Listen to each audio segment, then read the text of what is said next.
How to build powerful relationships.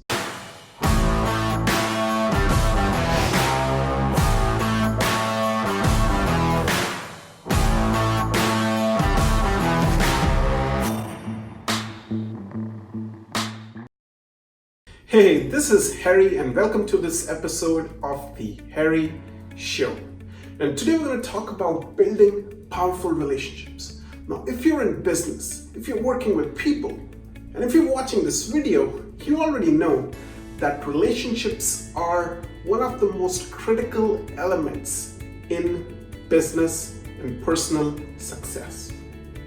But what most people do not understand is that how relationships actually work, how relationships get built over time, and how you can consistently and predictably build powerful relationships with ease. So today we're going to understand this concept that I conceptualized, this idea that I conceptualized, which I call the relationship loop. And this is the relationship loop that's always working behind the scenes whenever you meet new people and every single time you build new relationships. So let's dive into it. The relationship loop starts with what I call perception. And more specifically, a perception of commonality. So think about a time when you met somebody for the first time. Maybe it is a best friend of yours, maybe your partner, your husband, your wife, could be somebody that you really like. Think about that time when you met them for the first time.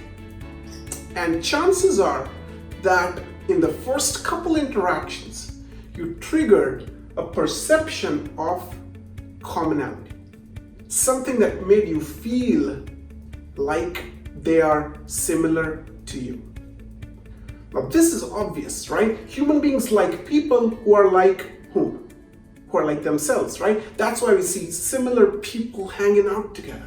That's why we see similar people from similar backgrounds living in the same neighborhood, in any city across the world. Why does that happen? That makes people feel safe.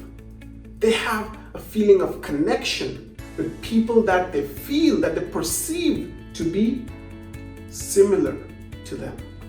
So that makes sense. But what does that have to do with building new relationships? So when I'm running my live workshops and delivering keynotes, I often ask somebody in the audience a question.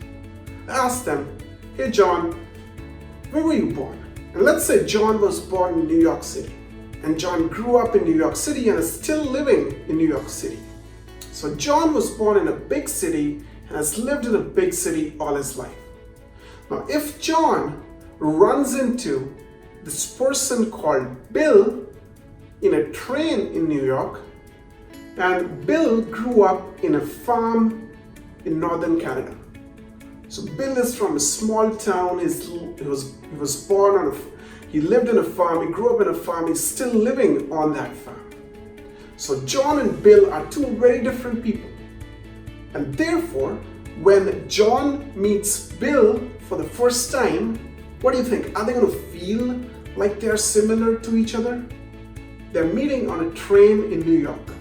So that's John's hometown, and Bill is probably visiting that city.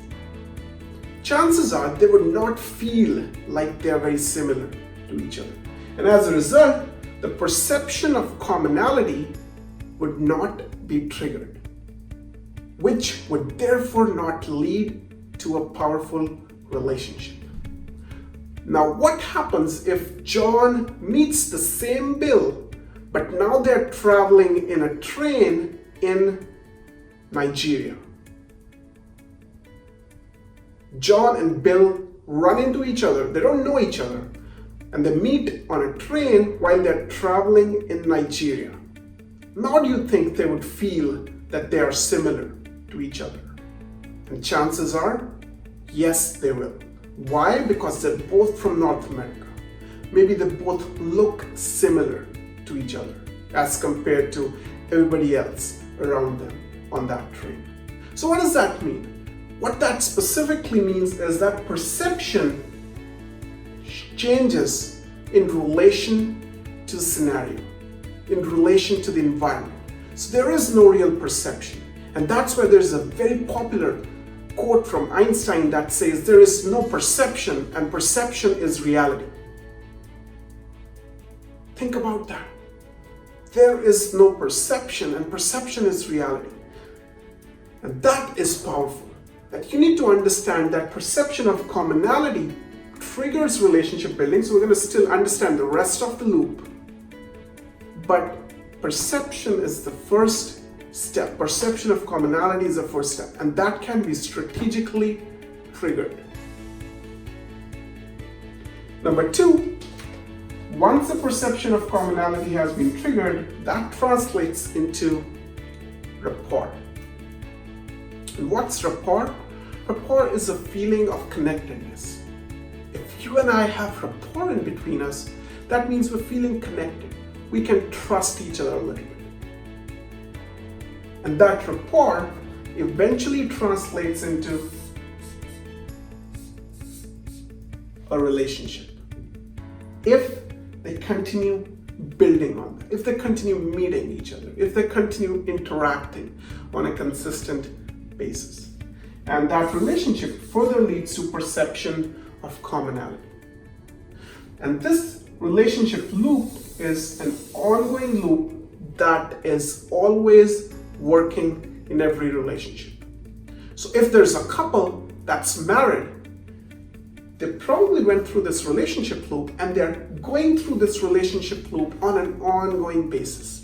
And at any given time, if this perception of commonality gets broken, the relationship starts to fall apart. If they start to feel that we're not similar anymore, we got different interests, we got different passions, we got different mindsets, we got different types of thoughts, then the perception of commonality starts to break, which further breaks the rapport, and which therefore eventually can break the relationship. This is interesting how this works, right? So what's the core message? That if you want to build a relationship with a person or a group of people, you can think about how you want to influence their perception of commonality. Maybe you want to talk about where they grew up. And maybe you grew up in the same city or in the same country. It's interesting how this perception works. As I said, the same two people can perceive things differently depending on the scenario they are in. So if you and I went to the same university, for some reason, we'll build a perception of commonality. Even though hundreds and thousands of people go to the same schools and same universities. If you and I went to, or if you and I like the same restaurant, for example, think about that. We'll build some kind of perception of commonality, and that will translate into rapport and later on into a relationship. If you and I both enjoy hiking, if you both enjoy working out, again, perception of commonality that will trigger the relationship loop. So in summary, this relationship loop is what works every single time a relationship is built. Every single time you've gone through building a new relationship in your life. Every single time you have made a friend in your life. And this relationship loop can be triggered strategically to effectively help you build solid, powerful relationships. I hope this helps. Let me know in the comments how you like this video, and if you find this to be helpful, any questions you got, I'll be happy to help out. This is Harry signing off. I'll see you in the next video. What did you learn from this video? Comment below and let me know. I read every single comment on my videos. And if you haven't subscribed already, hit the subscribe button, hit the bell icon so you don't miss any of our future videos. We already have a lot of videos on our channel.